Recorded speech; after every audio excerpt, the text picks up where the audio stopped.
그래서 근데 이게 이제 이 1.8%를 결정하는 게 뭐예요? 자, 이제 이게 핵심이에요. 이 1.8%를 결정하는 게 뭐예요? 결정하는 거. 저 1.8%는 뭐에 대한 1.8%예요? 생명과학을 본 전체 인원의 1.8%잖아요.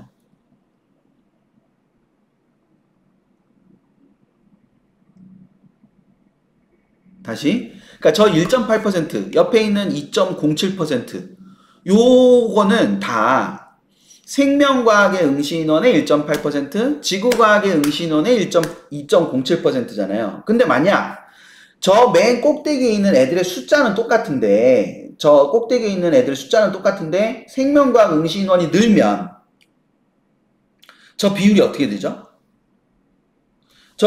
그러니까 요 애들은 똑같이 있어요. 요 애들은 똑같이 있는데 전체 인원, 응시 인원이 요만큼이다가 이렇게 늘어요. 그러면 저 인원이 차지하는 비율이 뭐 하게 돼요?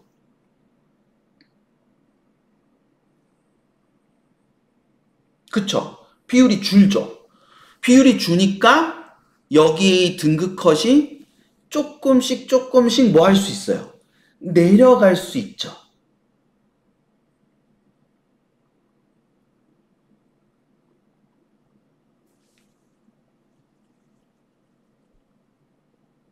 그쵸? 근데 반대로 인원이 줄면 요 인원이 어떻게 돼요? 비율이 늘죠. 비율이 느니까 등급 컷이 상대적으로 뭐 할 수 있어요? 그쵸? 등급 컷이 올라갈 수 있어요. 이게 이제 상대평가기 때문에 이런 거예요. 상대평가기 때문에.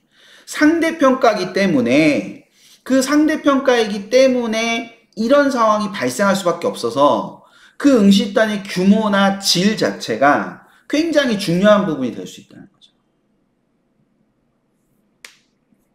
하늘바라기님 할 거예요. 할 거예요. 하늘바라기님 할 겁니다.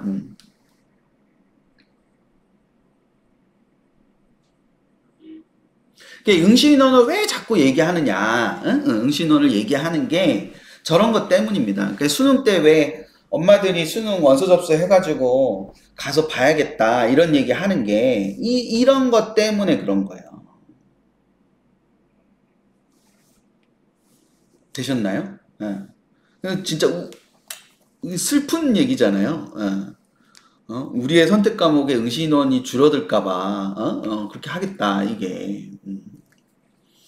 그래서 근데 이제 우리가 질은 잘 안 보이잖아요. 질을 우리가 어떻게 규정하기 되게 어렵잖아요. 그래서 보통은 다들 규모를 하는 거예요. 규모. 규모. 토트마님 갑자기 왜 그러세요? 자, 보세요. 이렇게 되는데, 자, 여기서, 음, 최근 3년간 수능 응시 인원을 잠깐 보면요. 이렇게 돼 있어요. 최근 3년 동안의 응시 인원. 올해는 모르죠. 올해는 모릅니다. 수능 응시 인원이 저 정도가 되는데, 작년이 많았어요. 작년이 많았는데, 작년이 이제 사실상 재작년보다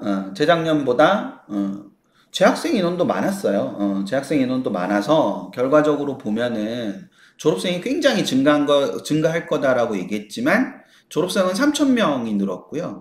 재학생은 15,000명, 15,000명 정도가 는 거잖아요. 그쵸? 되시나요? 그러니까 재학생이 15,000명이 작년에 늘었었고 졸업생은 3,000명 정도가 는 거거든요. 뭐 3,500명 정도이긴 하지만 오히려 2024학년도가 증가폭이 크죠. 졸업생의 증가폭이 2024학년도가 증가폭이 큽니다.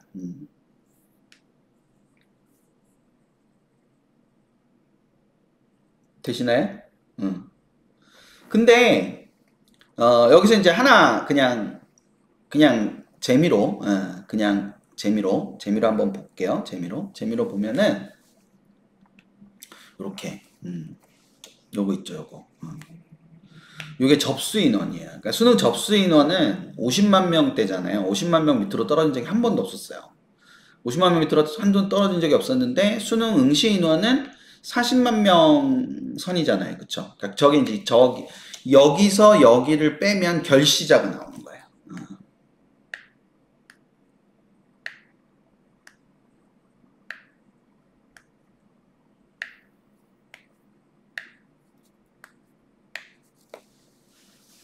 되셨나요? 응, 요게 이제 결시자가 되는 겁니다.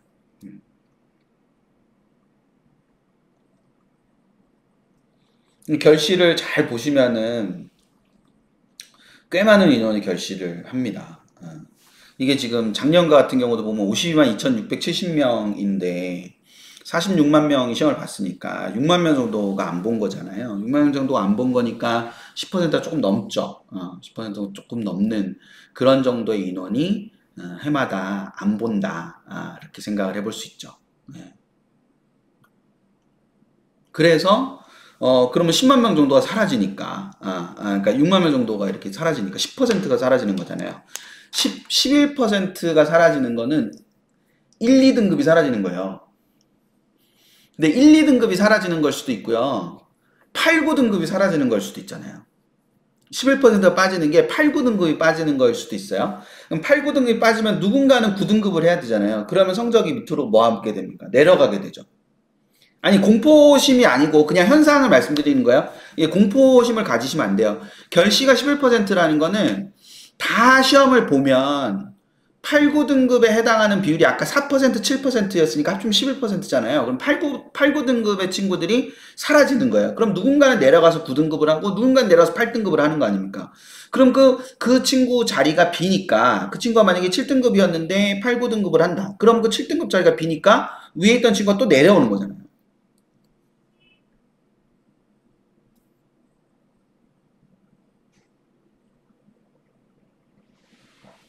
무슨 얘기인지 되셨어요? 응. 그래서 이제 수능에 가면은 이게 평소보다 성적이 안 나온다라고 이야기하는 거에 일정 부분은 그런 부분도 있습니다. 그런 부분도. 그러니까 11%가 감이 안 오시는데 기본적으로 그 8, 9등급이 사라진다라고 생각을 하시면 그러니까 더 열심히 해야 되는 거지. 그쵸? 네, 더 열심히 해야 되는 겁니다. 그러니까 제가 재학생만 이렇게 해놓은 거는 이게 이제 시험이 3월 학평은 재학생만 보지 않습니까? 따라서 이 응시인원을 재학생 응시인원을 예상을 해볼 수 있는 지표로 사용이 되는 거예요. 재학생 응시인원을. 그래서 재학생 응시인원을 예상해 볼 수 있는 지표로 사용이 되는데 이렇게 보면 또 재밌는 게 있어요. 또 재밌는 게 있는데 어, 2사와 2호를 잘 보시면 3월 학평보다 수능 응시율이 또 적어요.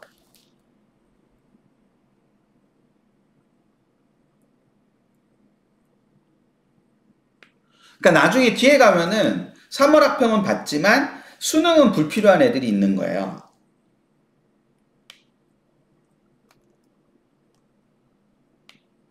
그래서 한 93%에서 95%, 3월 학평 인원의 93%에서 95%선 정도가 수능을 본다고 생각하시면 돼요. 그래서 실제로 지금 보면은 32만 1000명에서 35만 1000명이 됐기 때문에 거의 3만 명 정도가 늘어난 거거든요. 그래서 2만 8천 명 정도가 늘어난 건데 전체적으로 계산을 하면은 그래서 이제 저런 부분에서 보면 올해 응시는 재학생만 보면 32만 7천 명이 최소 이제 32만 7천 명 정도에서 최대 33만 명 정도.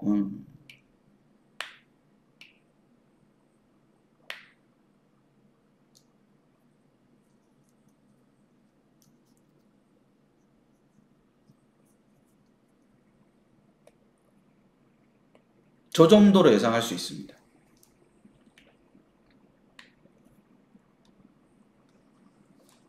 되셨나요? 저 정도로 예상을 해볼 수 있습니다. 올해. 예. 그러니까 전년도에 그 16,000명, 30만 2천 명에 비하면 2만 2만 7천 앞뒤 정도가 늘어나는 거죠. 그 재학생들이 많이 늘어나는 겁니다. 그러면 우리의 등급에는 좋은 거야, 안 좋은 거야? 빨리 대답하세요. 우리의 등급에는 좋은 거야, 안 좋은 거야? 아, 이때까지 뭐 들으셨어? 좋은 거죠. 우리의 등급엔 좋은 거잖아요. 분모가 커진 거잖아.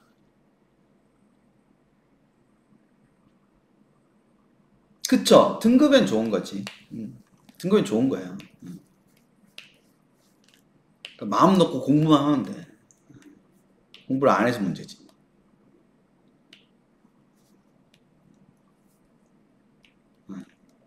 왜 아무도 2023학년도 안 물어보시지?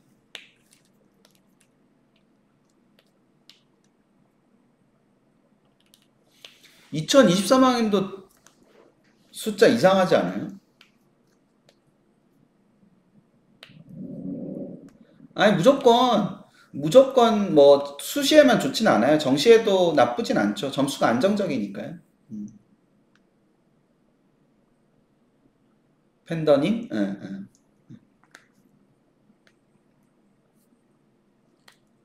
그쵸. 예. 2022년 3월이잖아요. 예, 저 때가. 2022년 3월이어서 2023년 3월에 제가 그래서 오늘 찾아봤어요. 예. 찾아봤는데 2022년 3월에 그 변이가 발견돼 가지고 하루에 뭐 60만 명인가 확진 나고 그랬대요. 그러니까 이제 3월 학평은 응시를 덜 한 거죠.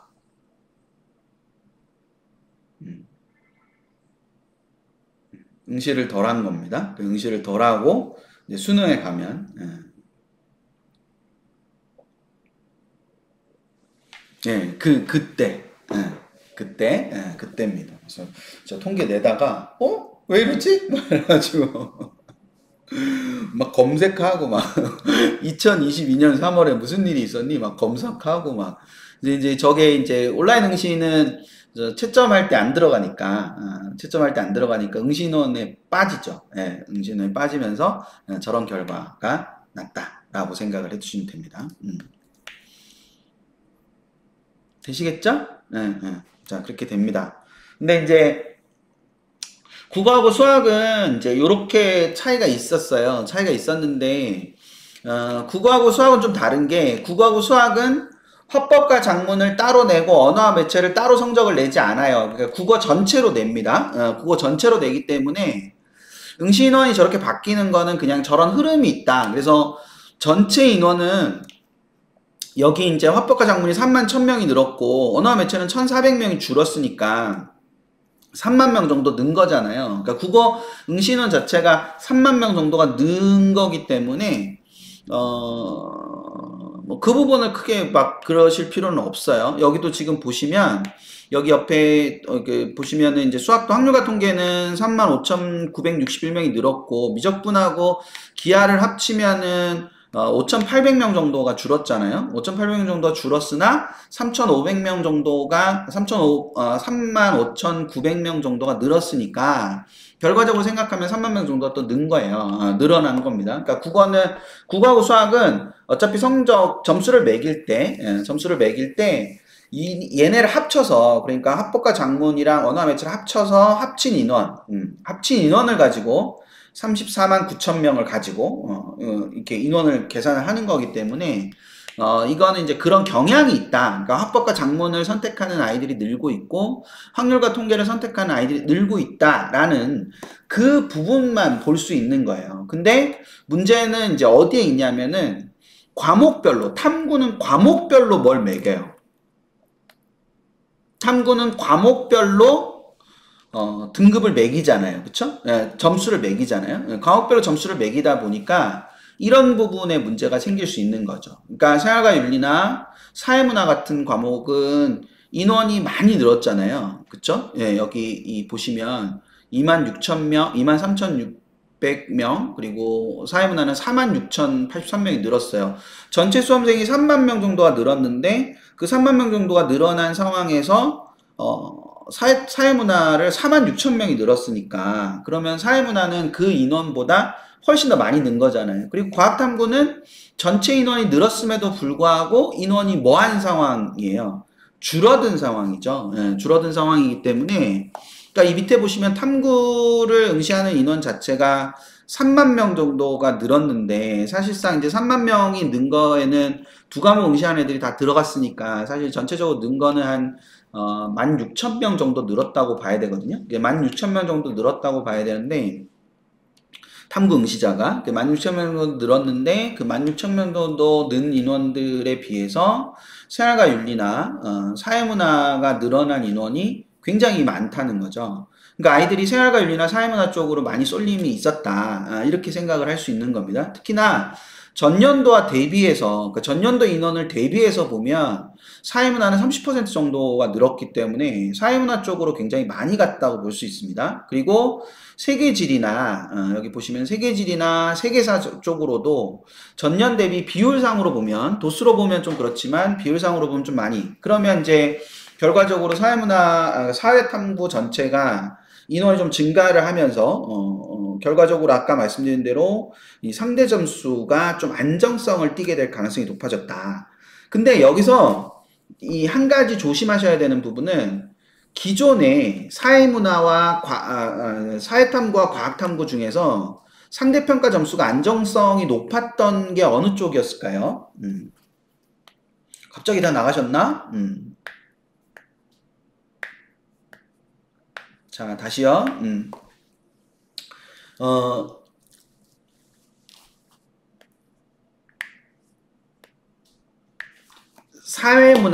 사회탐구와 과학탐구 중에 안정성이 높았던 과목이 어떤 과목이 많았을까요? 예, 과탐이 많았습니다.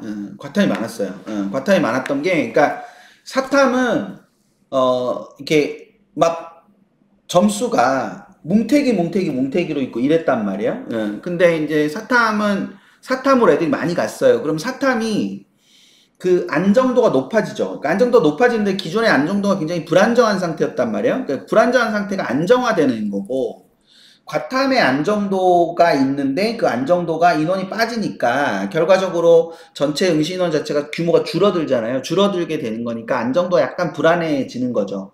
그래서 이제 양쪽이 다 비슷비슷해지는 상황으로 갈 개연성이 굉장히 높다.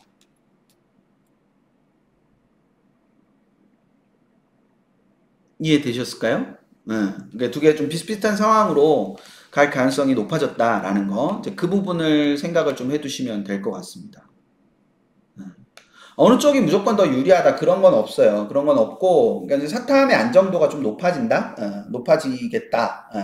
그래서 예전처럼 막 2등급이 사라지고 막 이런 사태가 발생하지 않을 개연성이 높다.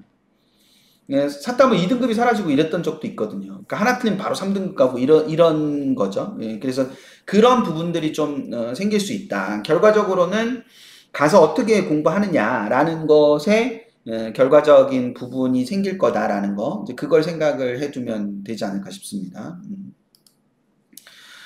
대부분의 경우는 백분위가 중요합니다. 탐구는 백분위가 중요한데, 백분위를 이제 예측하기가 쉽지가 않기 때문에, 물론 이제 일부 대학, 서울대라든지 홍익대라든지 이런 학교들은 표현 점수를 그대로 반영하기 때문에 표현 점수가 높은 과목이 중요하죠. 하지만 대부분의 대학들은 백분위가 좀 더 중요합니다. 백분위가 좀 더 중요하기 때문에 수경원장님 최근에 그 과탐투 쓰신 게 몇 화죠?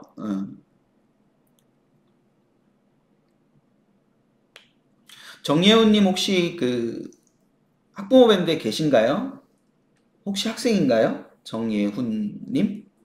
학부모님이시면 학부모 밴드에 들어오시면 저희가 이제 다양한 글들을 보내드리고 있어요. 보여드리고 있는데 그 글들 중에서 예, 과탐투 선택과 관련해서 쓰신 거 있어요. 최근에 과탐투 선택과 관련해 가지고 투 과목 이제 네네. 그럼 학부모 밴드에 계시면 다른 분들도 마찬가지예요. 그래서 뭐 최근 글은 아닐 수 있는데 과탐투 선택과 관련해가지고 서울대 과탐투를 선택하면 서울대에 절대적으로 유리하지만 뭐 연대나 고대에 가면은 백분위 자체가 좋지 않아서 뭐 그럴 수 있다. 뭐 이런 내용의 글을 쓰신 적이 있는데 그거를 제가 지금 몇 탄지 정확히 기억이 안 나는데